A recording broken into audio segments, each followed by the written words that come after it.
நேற்று என்னன்னு பார்த்தீங்கன்னா, நெல்சன் இருக்கார் இல்லைங்களா, அட்வொகேட். இந்த என்டிகே பற்றி கொஞ்சம் அப்பப்போ எக்ஸ்போஸ் பண்ணிகிட்டு இருப்பார். அவர் ஒரு வீடியோ போடுறாரு. என்னென்னா, இவனுங்க எவ்வளோ டிஎம்கே கிட்ட காசு வாங்கியிருக்கானுங்க, அதில் எவ்வளோ இவங்க நிலத்தை அபகரிச்சிருக்கானுங்க, அந்த நிலத்தை எப்படி ரிஜிஸ்டர் பண்ணியிருக்காங்கன்னு சொல்லிட்டு நல்லா ஒரு எக்ஸ்போஸ் பண்ணியிருந்தார் இல்லைங்களா. அந்த எக்ஸ்போஸ் பண்ண வீடியோ ஆதாரத்தோடு அவர் போட்டிருந்தார்.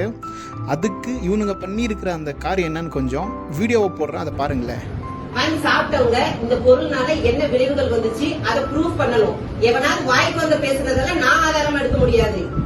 எனக்கு 1000 எதிரி இருப்பான், அவன் வாய்க்கு வந்ததெல்லாம் பேசிட்டு இருப்பான், அதெல்லாம் நான் ஆதாரம் எடுக்க முடியாது. எங்க வீட்டுல வந்து இப்ப சவுண்ட் ரைஸ் பேசினா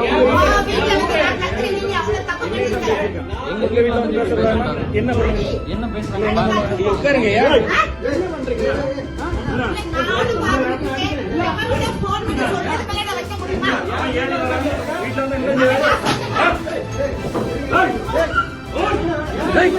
இவனுங்களை பற்றி யார் பேசினாலுமே அவங்களை இப்படி தான் இவனுங்க தாக்குதல் பண்ணுறது, அராஜகம் பண்ணுறது, அவங்கள அடிக்க போகிறது, மிரட்டுறது. இதெல்லாம் நாங்கள் அரசியல், இதெல்லாம் ஜனங்க பார்த்துட்டு தானே இருக்காங்க. பரதேசம். இந்த வீடியோ முடிஞ்ச அளவுக்கு ஷேர் பண்ணுங்கள்.